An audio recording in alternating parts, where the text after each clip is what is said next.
Un doux après-midi de printemps m'avait poussé hors de la maison, loin des bruits et des obligations de la vie quotidienne. J'avais ressenti un besoin impérieux de m'éloigner, de respirer l'air frais et de profiter du calme que seule la nature pouvait m'offrir. Le long du petit ruisseau qui serpentait à la lisière de notre village, je retrouvais un peu de paix. Mes pas me portaient presque machinalement, mes pensées vagabondaient, et mes soucis semblaient s'évanouir dans le murmure de l'eau qui coulait doucement sur les pierres. Le paysage, baigné dans la lumière dorée de l'après-midi, était splendide. Les arbres, d'un vert vibrant, s'inclinaient gracieusement vers le ruisseau, et les fleurs sauvages, éparpillées çà et là, offriraient des touches de couleurs vives parmi les herbes hautes. Un léger vent faisait bruire les feuilles, ajoutant à la sérénité du moment. Ce coin de nature était mon refuge, un lieu où j'aimais venir seul pour méditer et m'évader des petites contraintes de la vie. Dans ces instants, mes pensées pensaient s'envoler librement, sans contrainte ni limite. Ce jour-là, quelque chose d'habituel attire mon attention. Un peu plus loin, près du ruisseau, un magnifique cheval se tient immobile, semblant profiter lui aussi de la tranquillité des lieux. Sa présence était surprenante, presque irréelle. La lumière du soleil illuminait son pelage d'un brun chaleureux, presque doré, qui contrastait merveilleusement avec le vert environnant. Il était imposant, majestueux, mais il semblait si calme que je ne ressentis aucune peur en m'approchant lentement. Un mélange de fascination et de curiosité m'envahit, je n'avais jamais vu un cheval d'aussi près, encore moins dans un endroit aussi isolé. Alors que je me rapprochais, je réalisai que le cheval ne portait ni selle, ni mariée. Il était là, en toute liberté, profiter simplement du moment, sans être contraint par aucun lien ou harnais. Cette vision me donna une étrange impression de complicité, comme si nous étions deux âmes partageant un même instant de paix. Je me demandais d'où il venait, qui pouvait bien être son propriétaire, et ce qui l'avait amené ici, seul et libre. Mais mes pensées, bien vite, laissent place à une douce fascination. À mesure que je me rapprochais, le cheval leva la tête et me fixa d'un regard profond, presque humain. Ses yeux, d'une grande douceur, étaient empreints de calme et de sagesse. Il me regardait sans crainte, avec une sérénité qui me surprit. Habituellement, les animaux, surtout les chevaux, sont sur leur garde lorsqu'un humain s'approche, mais celui-ci semblait parfaitement à l'aise. Je m'arrêtai un instant pour l'observateur, émerveillé par sa beauté. Sa crinière légèrement ondulée tombait en cascade sur son encolure, et ses muscles puissants étaient visibles sous son pelage lisse et soigné. On aurait dit une créature échappée d'un conte ou d'une légende, un être majestueux qui aurait traversé le temps et les mondes pour apparaître ici, en cet instant précis. L'idée de m'approcher davantage me traverse l'esprit, mais je craignais de l'effrayer. Pourtant, quelque chose dans son attitude m'invitait à le faire. Il semblait presque m'encourager, comme s'il m'accordait la permission d'entrer dans son espace. Lentement, presque hésitant, je franchis la barrière en bois qui séparait le ruisseau du champ et me retrouvai à quelques mètres de lui. Mon cœur battait un peu plus vite, un mélange d'excitation et d'appréhension m'envahissait. Je me sentais honoré d'être accepté si près de lui, comme si une forme de lien invisible s'était créée entre nous. Je tendis timidement la main vers lui, sans oser le toucher. Le cheval, d'une tranquillité désarmante, s'approche légèrement et pressa doucement son museau contre ma paume. Son contact était à la fois doux et réconfortant. Je sens la chaleur de son souffle contre ma peau, et un étrange sentiment de complicité naquit en moi. Il n'était pas seulement un cheval, il était comme un compagnon silencieux, porteur d'un message que je ne comprendrais pas encore. Mon cœur s'apaisa, et je me sens profondément en paix en sa présence. La sensation de son pelage sous mes doigts était incroyable. Il était lisse, presque soyeux, et sa chaleur semblait se transmettre à moi, comme une vague de bien-être qui m'envahit peu à peu. Je me mets à lui parler doucement, presque instinctivement, comme si je conversais avec un vieil ami. Je lui racontais mes pensées, mes rêves, mes peurs, sans même m'en rendre compte. Les mots coulaient naturellement, sans filtre ni retenue. C'était un moment hors du temps, un instant magique où plus rien d'autre n'existait. À mesure que nous restions là, ensemble, une étrange sensation d'intimité s'installe. Ce cheval, que je n'avais jamais vu auparavant, semblait me comprendre, m'écouter sans jugement. Son calme, sa présence réconfortante, avaient un effet apaisant que je n'avais jamais ressenti auprès d'un autre être vivant. C'était comme si toutes mes peurs et mes doutes disparaissaient en sa présence, comme s'il absorbait mes angoisses pour ne laisser place qu'à la sérénité. Je reste là, à ses côtés, profitant de cet instant précieux. Jamais je n'aurais imaginé qu'un animal pouvait offrir autant de réconfort, de calme, de paix. Ce cheval était bien plus qu'un simple compagnon de promenade, il était une présence rassurante, une sorte de guide silencieux. Je n'avais aucune envie de le quitter, et il semblait ressentir la même chose, ne manifestant aucun signe d'impatience ou de nervosité. Nous étions simplement là, ensemble, dans un moment de pure connexion. Cet instant avec lui marqua profondément mon esprit. Il m'enseigna, sans un mot, la beauté de l'instant présent, la richesse des moments simples et authentiques. En sa présence, j'avais retrouvé une part de moi-même que j'avais oubliée, une capacité à être pleinement là, ressentir à sans penser, à m'abandonner au moment sans me projeter dans l'avenir. Ce cheval, par sa simple existence, m'avait offert une leçon de vie. Lorsque j'aperçus le cheval pour la première fois, il me semblait réel, presque comme un personnage échappé d'un rêve. Sa stature impressionnante, combinée à l'élégance de ses mouvements, lui donnait une aura de majesté qui me laissa sans voix. Il se tient là, à une certaine distance, les oreilles dressées, semblant étudier les alentours avec une tranquillité que je trouve fascinante. Bien que je ne sois pas habitué aux chevaux, quelque chose dans son allure dégageait une confiance qui m'attira irrésistiblement vers lui. Je m'approchai lentement, suggérant de ne pas perturber sa quiétude. Mes pas étaient mesurés, et mon souffle, un peu plus rapide que d'ordinaire, traduisait mon mélange d'excitation et de nervosité. Plus je m'avançais, plus je pouvais apprécier les détails de sa robe d'un brun profond, éclatant sous la lumière douce de la fin d'après-midi. Sa crinière, légèrement ébouriffée par le vent, tombait avec une grâce naturelle sur son encolure. Ses yeux, grands et sombres, reflétaient une douceur surprenante, comme une invitation silencieuse à partager un moment avec lui. Arrivé à quelques mètres de lui, je m'arrêtai, hésitante. Et si je l'effrayais? Et s'il décidait de s'en aller, me laissant seule avec ce rêve évanoui? Mais le cheval, calme et serein, me regardait sans signe de panique ni de méfiance. Son regard était fixe, mais étrangement accueillant, comme s'il me donnait silencieusement la permission d'approcher encore un peu plus. En dépit de ma nervosité, je sens une vague de confiance m'envahir. Une impression que ce moment était fait pour se dérouler ainsi, que tout s'enchaînait avec une harmonie naturelle. Avec précaution, je tendis la main, paume ouverte, pour qu'il puisse la sentir s'il le souhaitait. C'était un geste simple, mais il me paraissait d'une grande importance, comme un pont symbolique entre lui et moi. Lentement, le cheval avança son museau, et après une brève hésitation, il frôla ma main du bout de ses lèvres.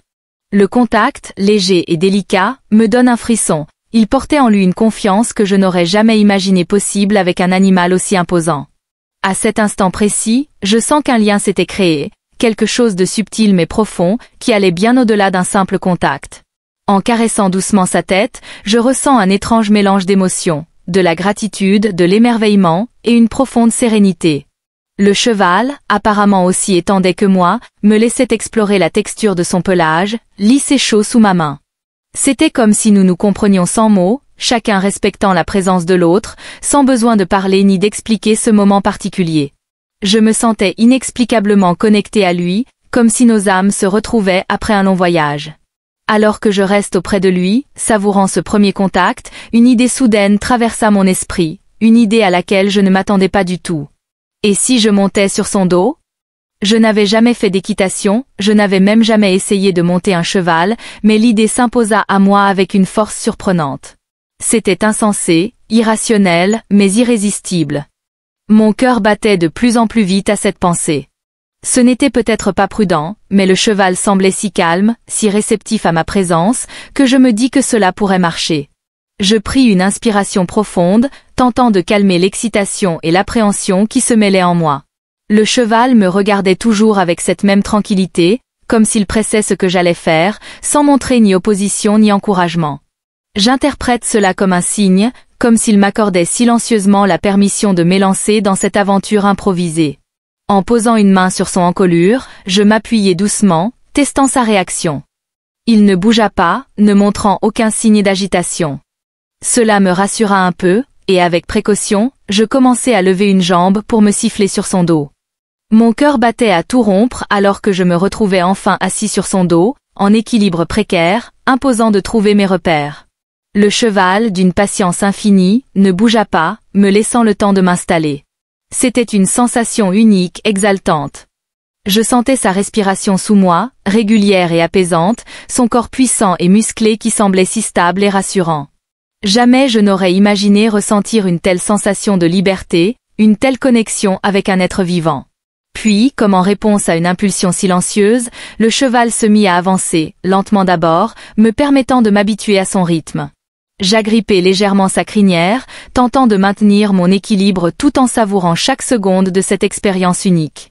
Les sensations étaient à la fois exaltantes et intimidantes. J'étais à la merci de cet animal, mais je me sentais également en parfaite harmonie avec lui. La cadence de ses pas, régulière et douce, m'apaisa peu à peu, et je me laissai porter, l'esprit totalement libéré des contraintes et des peurs qui m'avaient retenu auparavant. À un moment donné, dans un élan d'audace que je n'aurais jamais imaginé avoir, je tapotai doucement son cou, l'incitant à aller un peu plus vite. Contre toute attente, le cheval réagit en accélérant légèrement, passant d'une marche lente à un trot plus énergique. La sensation de vitesse, la brise qui effleurait mon visage, le mouvement fluide de son corps sous moi, c'était un pur moment de liberté. J'avais l'impression de voler, de dépasser toutes mes limites, de me libérer de toutes mes peurs et mes doutes.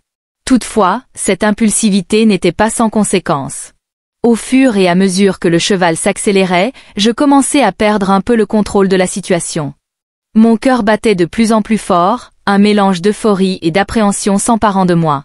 Je réalisais soudain que je n'avais aucune idée de la manière de diriger ce magnifique animal et qu'il m'entraînait à sa guise dans ce champ immense.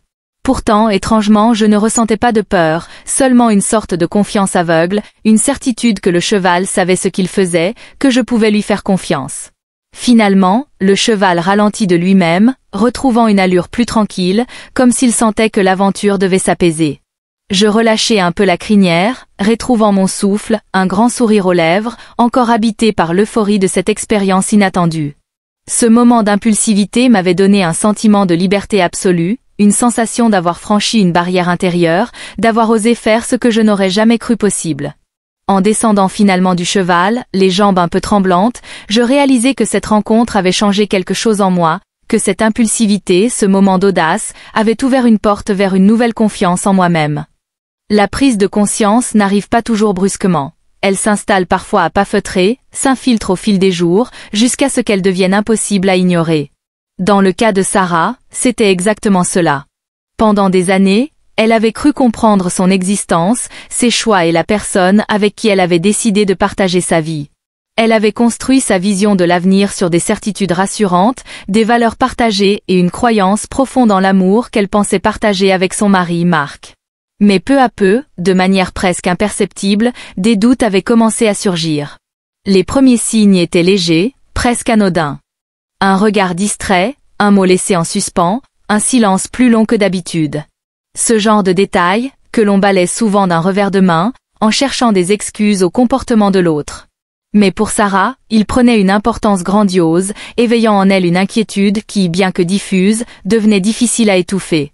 Elle se rend compte qu'elle ne reconnaissait plus réellement l'homme avec qui elle vivait. Et pire encore, elle se surprit à ne plus vraiment se reconnaître elle-même. Cette prise de conscience s'intensifie le jour où elle se retrouva seule dans leur appartement, entourée de photos de leur vie commune. À chaque image, elle voyait une version d'elle-même souriante, heureuse, comblée. Pourtant, en contemplant ces photos avec le recul du présent, quelque chose sonna faux. Elle réalise soudain que ses souvenirs, bien que réels, semblaient appartenir à une autre vie, à une autre femme. Elle éprouvait un étrange sentiment d'aliénation, comme si cette femme heureuse sur les photos n'avait été qu'un masque, une version idéalisée de la réalité. C'est alors que la vérité s'imposa à elle, elle n'avait jamais vraiment pris le temps de questionner ce qu'elle ressentait profondément. Ce fut un choc, une gifle de lucidité qui l'obligea à remettre en question tout ce qu'elle pensait savoir sur elle-même. Elle comprit que, durant des années, elle avait enfoui ses doutes sous une carapace de routine et de convenance. Elle avait appris à se contenter d'une sécurité émotionnelle factice, craignant trop le vide qui pourrait laisser une remise en question radicale. Cette prise de conscience était douloureuse, mais elle était aussi étrangement libératrice. Pour la première fois depuis longtemps, elle se sentait reconnectée à elle-même, capable d'accepter ses faiblesses, ses incertitudes et ses désirs. Elle réalisa alors qu'elle devait faire face à ses vérités les plus enfouies, car c'était le seul moyen de retrouver une certaine paix intérieure. En plongeant au cœur de ses sentiments, elle comprit que ses besoins, ses envies, et même ses valeurs, avaient évolué. Et dans cette introspection, une autre prise de conscience émergea, plus déstabilisante encore. Elle ne connaissait pas vraiment l'homme avec qui elle partageait sa vie. La découverte de la véritable nature de Marc ne fut pas brutale, mais elle se révèle à elle par touches subtiles, chaque révélation s'ajoutant aux précédentes pour dessiner un portrait qui lui était de plus en plus étranger. Au début de leur relation, Marc avait été un homme généreux, patient et ouvert d'esprit, des qualités qui avaient séduit profondément Sarah. Elle l'avait vu comme un partenaire fiable, quelqu'un sur qui elle pouvait compter pour traverser les aléas de la vie. Mais avec le temps, elle se rend compte que cette image était incomplète, peut-être même en partie fausse. L'un des premiers signes fut l'attitude de Marc vis-à-vis de ses propres émotions. Sarah s'aperçut qu'il évitait soigneusement de parler de lui-même, de ses peurs, de ses fragilités. À chaque fois qu'une conversation s'approchait trop près de sujets sensibles, il esquivait, détournait la discussion ou minimisait l'importance de ses propres sentiments.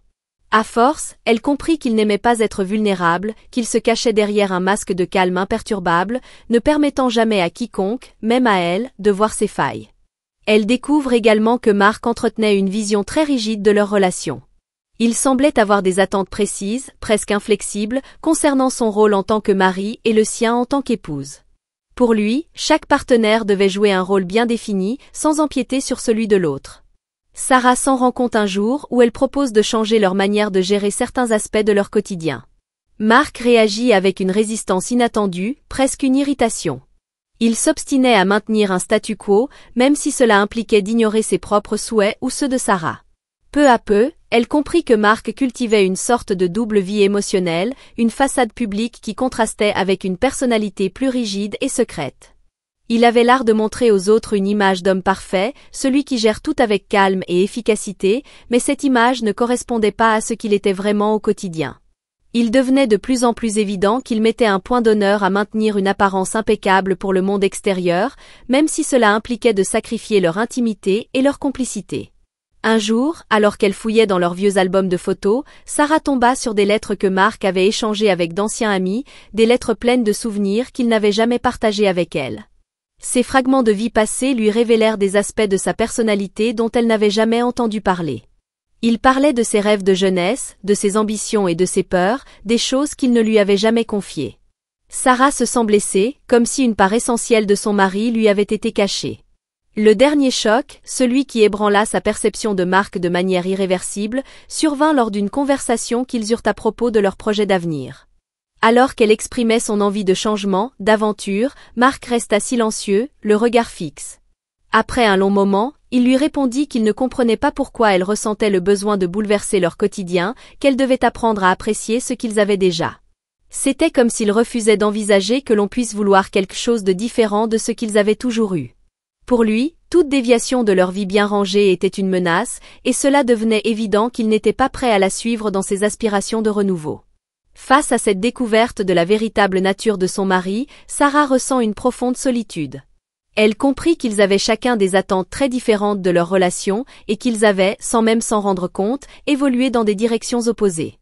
La prise de conscience de cette distance, combinée aux révélations sur la personnalité de Marc, la confronta à un dilemme douloureux. Pouvait-elle continuer à vivre auprès de quelqu'un qui ne la comprenait plus, avec qui elle ne partageait plus de vision commune? Ainsi, cette découverte de son mari, qui autrefois lui était si familier, se transforme en une épreuve émotionnelle intense, qui mit en lumière leurs différences irréconciliables. Ce fut une épreuve, mais aussi un moment de clarté, car elle réalisa qu'elle ne pouvait plus se contenter de cette illusion de bonheur conjugal. Pour retrouver sa propre paix intérieure, elle allait devoir prendre une décision, aussi difficile soit-elle, afin de ne plus trahir ses vérités et d'aller vers une vie où elle pourrait enfin s'épanouir pleinement.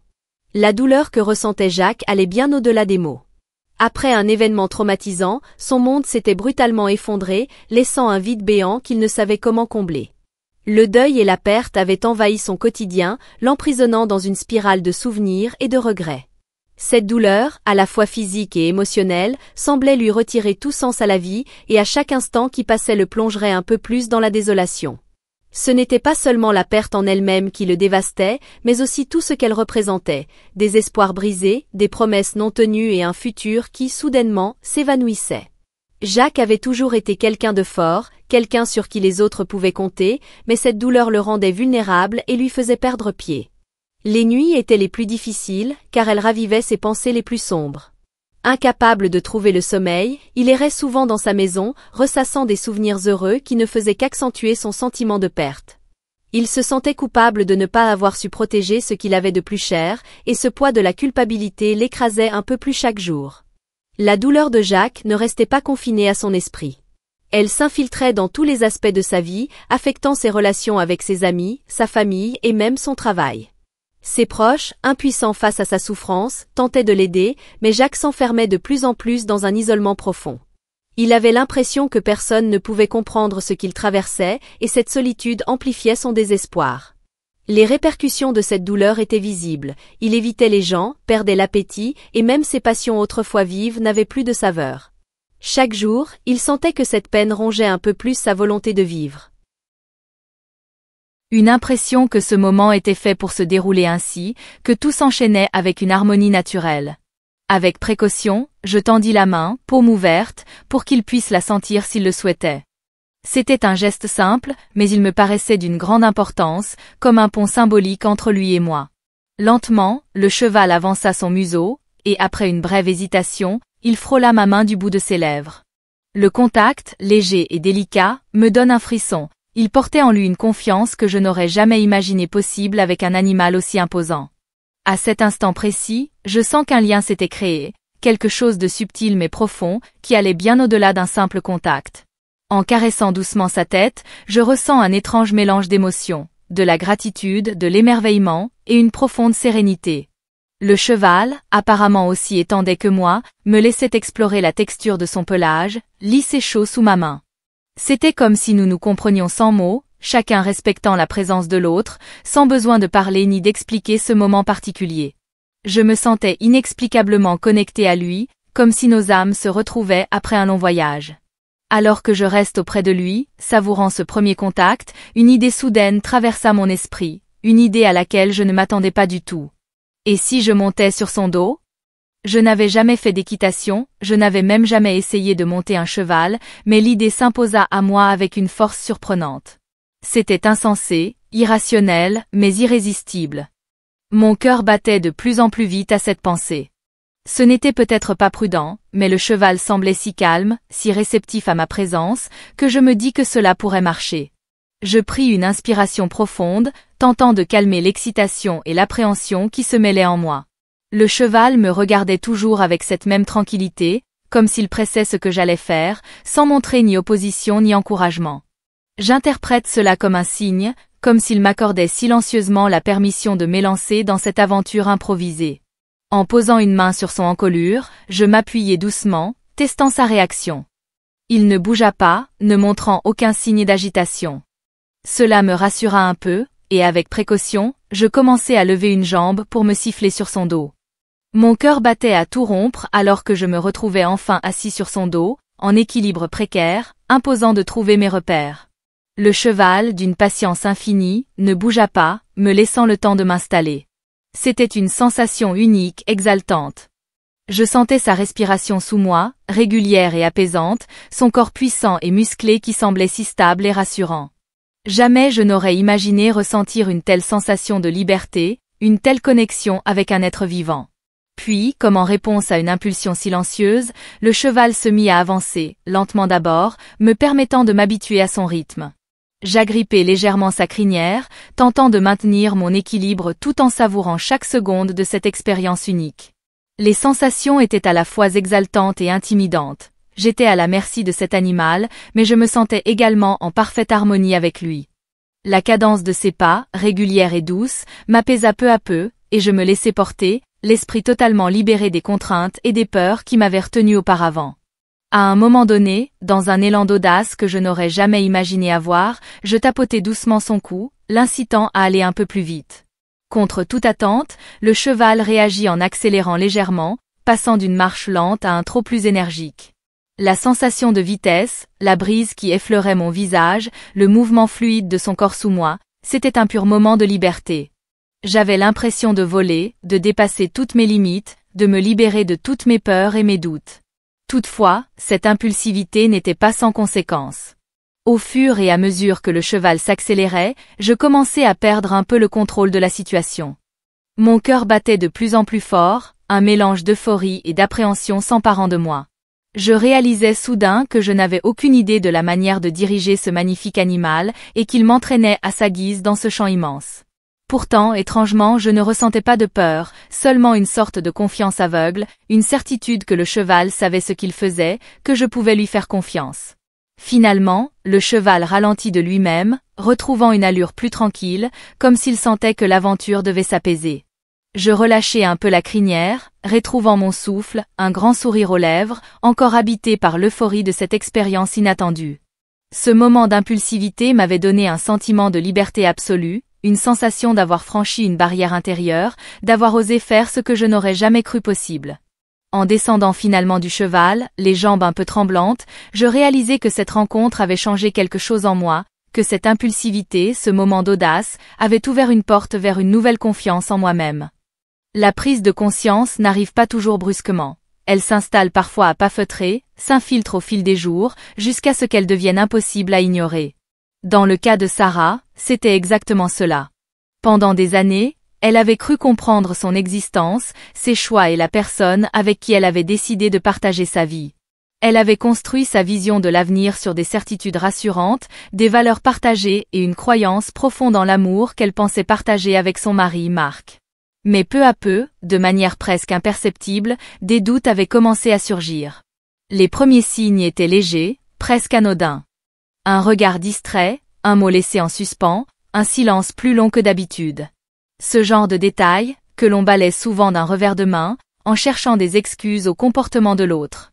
Mais pour Sarah, il prenait une importance grandiose, éveillant en elle une inquiétude qui, bien que diffuse, devenait difficile à étouffer. Elle se rend compte qu'elle ne reconnaissait plus réellement l'homme avec qui elle vivait. Et pire encore, elle se surprit à ne plus vraiment se reconnaître elle-même. Cette prise de conscience s'intensifie le jour où elle se retrouva seule dans leur appartement, entourée de photos de leur vie commune. À chaque image, elle voyait une version d'elle-même souriante, heureuse, comblée. Pourtant, en contemplant ces photos avec le recul du présent, quelque chose sonna faux. Elle réalise soudain que ses souvenirs, bien que réels, semblaient appartenir à une autre vie, à une autre femme. Elle éprouvait un étrange sentiment d'aliénation, comme si cette femme heureuse sur les photos n'avait été qu'un masque, une version idéalisée de la réalité. C'est alors que la vérité s'imposa à elle, elle n'avait jamais vraiment pris le temps de questionner ce qu'elle ressentait profondément.